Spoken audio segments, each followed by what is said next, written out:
Hi, ഇന്നൊരു mutton ബിരിയാണിയുടെ recipe കാണാം.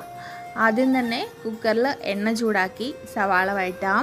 അതിലേക്ക് ഇഞ്ചി, വെളുത്തുള്ളി, പച്ചമുളക് ചതച്ചത് ചേർത്ത് മൂപ്പിക്കാം.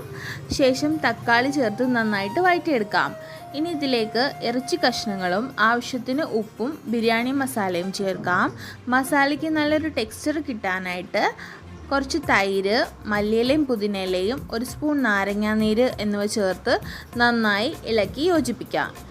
ഇനി കുക്കർ അടച്ച് ഫുൾ ഫ്ലെയിമിൽ ഒരു വിസിലും ലോ ഫ്ലെയിമിൽ 4 വിസിലുമാണ് ഞാൻ കേൾപ്പിച്ചിട്ടുള്ളത്.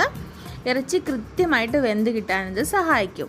ഇറച്ചി വെന്ത ശേഷം നമുക്കൊരു ചുവട് കട്ടിയുള്ള പാത്രത്തിലേക്ക് ഈ മസാല മിക്സ് ചേർത്ത് കൊടുക്കാം. അതിലേക്ക് പകുതി വെന്ത ബിരിയാണി റൈസും നിരത്താം. അതിന് മുകളിൽ വറുത്ത സവാളയും മല്ലിയിലയും വിതറി അല്പനേരം ദം ചെയ്തെടുത്താൽ ആവി പറക്കുന്ന ബിരിയാണി റെഡി ആയിട്ടുണ്ട്. നല്ല ടേസ്റ്റാണ് കേട്ടോ ഈ ബിരിയാണി. നിങ്ങളെല്ലാവരും ഒന്ന് ട്രൈ ചെയ്ത് നോക്കണേ. ഈ വീഡിയോ നിങ്ങൾക്ക് ഇഷ്ടപ്പെടുകയാണെന്നുണ്ടെങ്കിൽ നമ്മുടെ ചാനൽ ഒന്ന് സപ്പോർട്ട് ചെയ്യണേ. താങ്ക്